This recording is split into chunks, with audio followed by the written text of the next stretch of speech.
Good morning বন্ধুরা। আজকে বৃহস্পতিবার, এখন হচ্ছে 8:15। এখন থেকে আমি আমার ভিডিওটা শুরু করে দিচ্ছি। আর বলো, তোমরা সবাই কেমন আছো? আশা করছি তোমরা সবাই ভালোই আছো, আর আমিও আছি ভালোই। তো দেখো, সকালবেলায় সমস্ত কাজকর্ম সেরে ফেলেছি। রান্না করছি, বাইরের কাজকর্ম সব সেরে স্নান দান করে চলে এসেছি। এখন রান্না করছি এখানে আলু সোয়াবিনের তরকারি, সাথে বেগুন আছে। আর দেখো আজকে কি বানাতে যাচ্ছি। অনেক কষ্টে এখানে পুঁই ডাঁটা পাওয়া গেছে, একজনের বাড়ি থেকে দিয়ে গেছে। এই যে দেখো, বেশ অনেক কয়েক বছর পর পুঁই ডাঁটা খাচ্ছি। তো এইটাকেই বানাবো চচ্চড়ি। চলো এটা করে ফেলি, তারপর ছেলেদের স্কুলে পাঠিয়ে আবার পূজা পাঠ করবার আছে। এখনো হয়নি পূজা, যেহেতু আজকে বৃহস্পতিবার দেরি হবে, তাই জন্য আমি এখনো পর্যন্ত পূজা করতে চাইনি। আগে ছেলেদের পাঠিয়ে দিই স্কুলে, টিফিন উফিন দিয়ে তারপরে। তো চলো বন্ধুরা, সাথে থাকো, দেখতে থাকো। এই যে পুঁই ডাঁটার তরকারি, এটা কিন্তু অনেক বছর পর আমি আজকে খাচ্ছি। কেন কি, কিছু কিছু জিনিস এমন আছে না, যেটা আমাদের ওখানে ইন্ডিয়াতে পাওয়া যায় কিন্তু নেপালে পাওয়া যায় না। আর পুঁই ডাঁটাটা না একজন বাঙালি হচ্ছে, যারা ওনাদের দেশের বাড়ি থেকে নিয়ে এসে লাগিয়েছে নিজের বাড়িতে, তাই জন্য হয়েছে। আর তোমাদের দাদাভাই সেনকে গেছিলো ওনাদেরই ঘরের কোনো কাজকর্ম, যেমনি গ্রিল সিরিল ফিট করতে। তো তখন বলেছিল মানে যদি থাকে তো আমাকে দিও। তো তাই জন্য ওনারা পাঠিয়ে দিয়েছেন আমাদের খাওয়ার জন্য।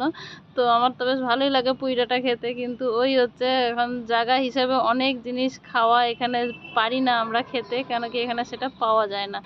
তো আমাদের আবার লাগায় না কেন জানো? আমাদের লাগায় না কারণ মা বলে যে পুঁই ডাঁটা লাগালে নাকি ঘরের ভালো হয় না, আমাদের শ্যুট করে না। যেমনি কারো শরীর খারাপ হয়, কি হয়, মা আবার এসব জিনিস খুব মানে, তো তাই জন্য লাগানো হয়ে ওঠে না। না তো লাগালে আমাদেরও হতো। আর এখানে দেখো কত সুন্দর আমি পকোড়াও বানাচ্ছি পুঁইয়ের পাতা দিয়ে।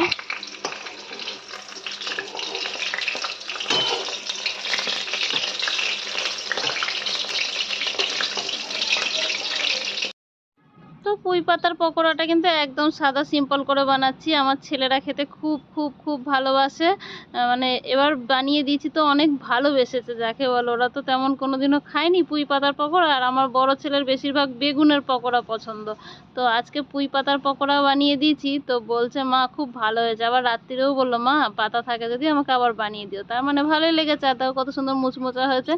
কিচ্ছু না বন্ধুরা, বেসনের মধ্যে শুধুমাত্র আমি একটু লঙ্কার গুঁড়ো, একটুখানি লবণ আর হলুদ ছেড়েছি, আর কিছুই ছাড়িনি। ব্যাস জল দিয়ে ওটাকে ঘুটিয়ে নিয়েছি, আর পুঁই পাতাটা একটুখানি আমি লবণ মাখিয়ে রেখেছিলাম। বাস, তারপরে বাস ডিপ করে আমি ওটাকে ভেজে নিয়েছি। এই হচ্ছে। আর এখানে পুঁই ডাঁটার চচ্চড়ি বানাচ্ছি। দেখো এর মধ্যে কত কিছু ছেড়েছি, সব রকম সবজি ছেড়ে বানাচ্ছি। তো এখানে কুমড়ো আছে, মূলা আছে, বেশ অনেক কিছু ঘরে ছিল যেটা দিয়ে চচ্চড়ি বানাবার মতো, তাই জন্য বানাতে ইচ্ছা করলো। আর এর মধ্যে বড়িও ছেড়ে দেওয়া যায় ভেঙে, কিন্তু বড়িটা আর ছাড়িনি। আর রসুন ছেড়েছি জানো তো, 4-5 কোয়া। 5 ফোড়ন দিয়ে সিম্পলভাবে বানাচ্ছি, অন্য কোনোই মশলা আর দিইনি। জল আর 2-4 মগ নিয়ে করো, অল্প জল দিয়ে।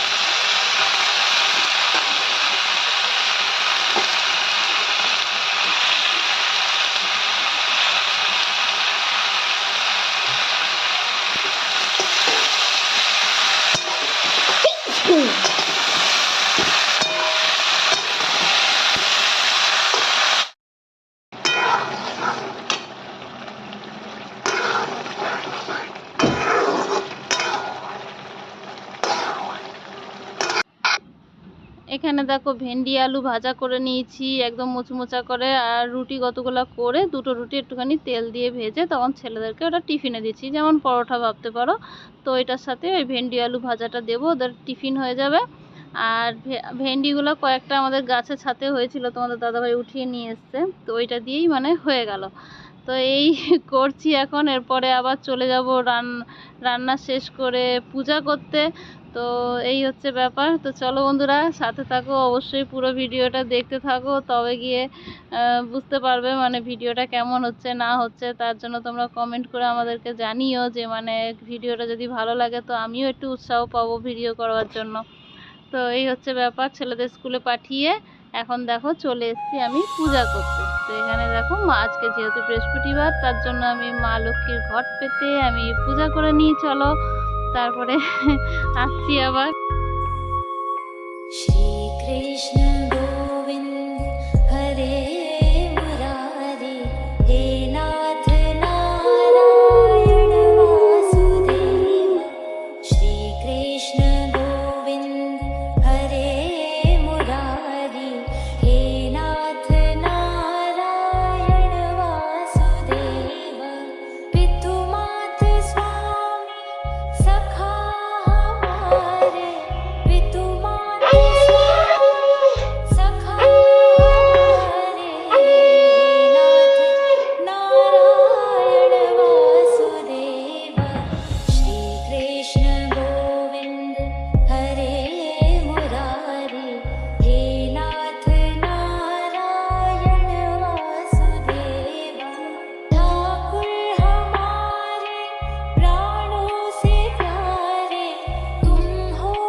हे नाथ नारायण वासुदेवा गैया चरे। আমাদের জীবন থেকে আরো একটা দিন কম হয়ে গেল না বলো?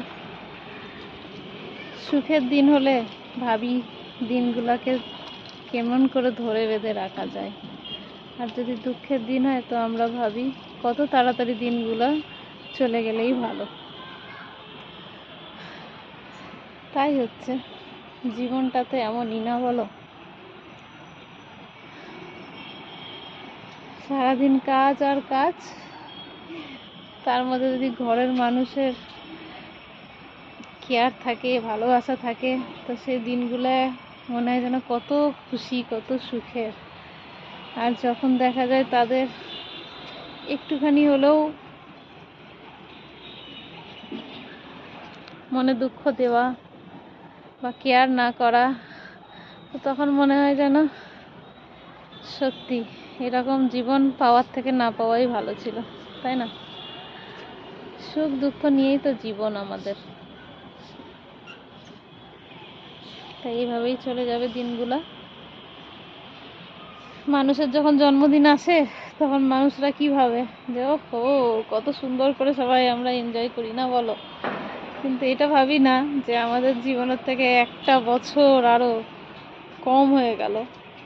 বাড়লো থোড়েই, কমই তো হলো না। এই হচ্ছে অবস্থা। দেখো চারিদিকে কত সুন্দর এখন লাইট জ্বলে উঠেছে,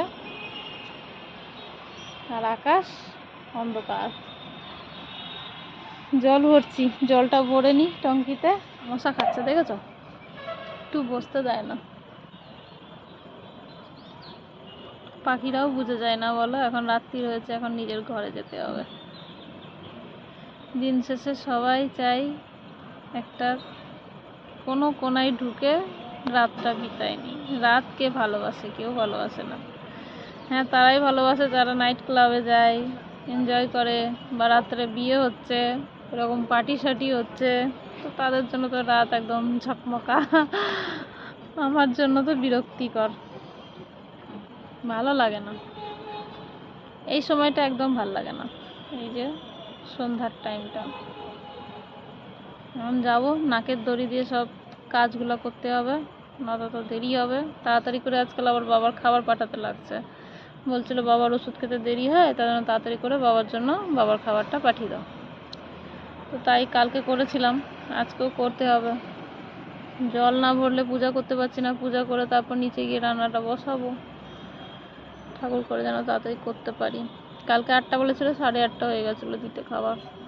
আজকে কে জানে কটা বাজবে। আজকে আবার বৃহস্পতিবার, একটু দেরি হবে, পাঁচালি পড়বো লক্ষ্মীর, তাই জন্য। এই হচ্ছে। তো বন্ধুরা, সারাদিন তেমন কিছুই তোমাদের সাথে শেয়ার করতে পারিনি, বাস পূজা করার পরে অতটুকুনি শেয়ার করেছি। তো কিছু মনে করো না বন্ধুরা, সব সময় তো মন মেজাজ ভালো থাকে না, তাই জন্য কখনো মুড ঠিক থাকলে তখন মনে হয় হ্যাঁ কিছু করি, তারপরে যখন মন মেজাজ ভালো লাগে না, তখন মনে হয় ধুর ছাতা, আর ভালো লাগছে না কিছু, এমনি মনে হয়। তো এই যে দেখো, আমি এখন খুব সুন্দর করে ভগবানের মা মা লক্ষ্মীর যে ব্রত কথা বা কি বলি এটাকে, পাঁচালি পড়ে নিচ্ছি। এরপরে তারপরে আমি যাব এখন নিচে রান্না করতে, তাড়াতাড়ি রান্না করে বাবাকে খাবারটা পৌঁছে দিতে হবে, নয়তো তো অন্যদিন তো বাবা আসে তারা এখানেই খেতে, তো অনেক রাত হয়ে যাচ্ছে, আর বাবার ওষুধ খাবার থাকে, তো তাই জন্য মা বলছিল এত টাইমের মধ্যে পৌঁছে দিতে। তো বলেছিল তো 8টার মধ্যেই পৌঁছে দিতে, কিন্তু আমার দেখো না করতে করতে অনেকটাই রাত হয়ে যাচ্ছে। কি করব, সব কিছু একা ধাসছে, আর হয়ে ওঠে না কি টাইম।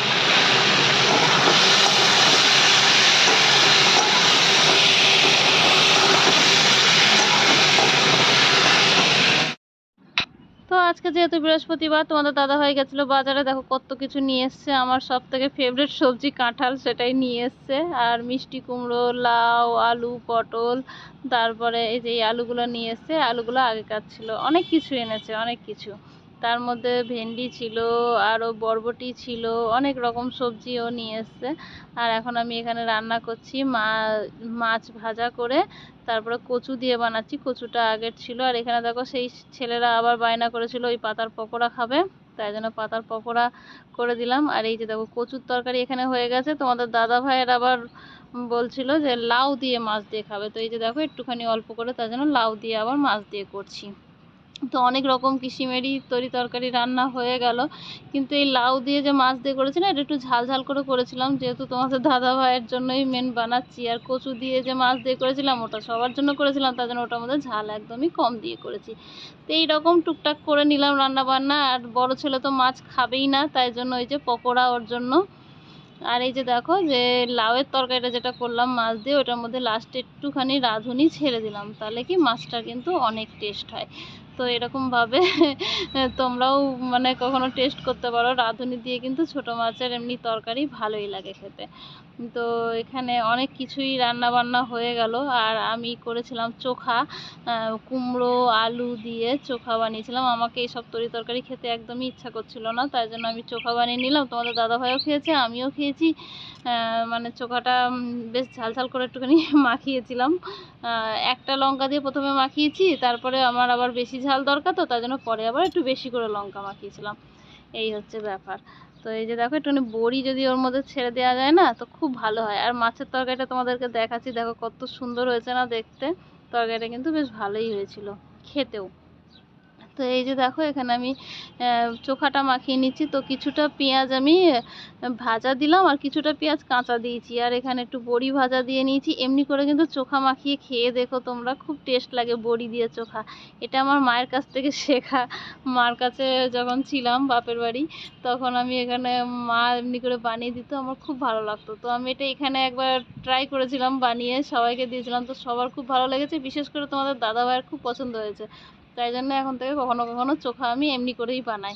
তো এই হচ্ছে ব্যাপার। আর ছেলেদের খাওয়া হয়ে গেছে, এখন এই চোখাটা আর তরকারি এগুলো সব আমাদের জন্যই হচ্ছে। আর বাবার খাবারও আমি এখনই পাঠিয়ে দেবো, তারপরে তোমাদের দাদাভাই বাবার খাবারটা দিয়ে এসে তখন খেতে বসবে। তো ওই হচ্ছে, বলেছিল 8টায়, কালকে হয়ে গেছিলো 8:30টায় দেওয়া, আজকে আবার 9টা বেজে গেল। এই হচ্ছে আমার অবস্থা, জানো তো, যত তাড়াতাড়ি করতে চেষ্টা করি হয়ে আর ওঠে না। চতুর্দিকের কাজ এমনিভাবে ফেঁসে যায় যে সব সময় দেরিই হয়ে যায়। তো কোনো ব্যাপার না, চলছে এইভাবেই, চলছে ধিকিয়ে ধিকিয়ে গাড়ি আমার কাজের। আর এই যে দেখো চোখাটার লাস্ট লুক দেখো, এটা দিয়ে কিন্তু বেশ ভাত খাওয়া যাবে। আর আমি তো এই চোখাটা দিয়েই পুরো ভাতটা খেয়েছি, জানো তো। আমার ওই মাছের তরকারি খেতে তেমন ভালো লাগে না। আর সব থেকে বড়ো কথা, ছোটো মাছটা আমার না অত ফেভারেট হচ্ছে না, তাই জন্য আরও বেশি আমি চেষ্টা করি ওই সময়টা এরকম খাবার দিয়ে খেয়ে নিতে। তো তোমাদের দাদাভাইকে খাবার দিয়ে দিয়েছি এখন, কেন কি বাবাকে খাবার দিয়ে চলে এসেছে। আর এই যে দেখো ও খেয়ে নিচ্ছে। তো চলো বন্ধুরা, আর ভিডিওটা বাড়ালাম না, এখানেই শেষ করে দিচ্ছি। এরপরে আমিও খাবার খেয়ে নেব। তো টাটা বন্ধুরা, গুড নাইট। দেখা হচ্ছে নতুন কোনো ভিডিওর সাথে। আর আমার ভিডিও ভালো লেগে থাকলে অবশ্যই লাইক শেয়ার সাবস্ক্রাইব করে আমার পাশে থেকো। টাটা বন্ধুরা, গুড নাইট।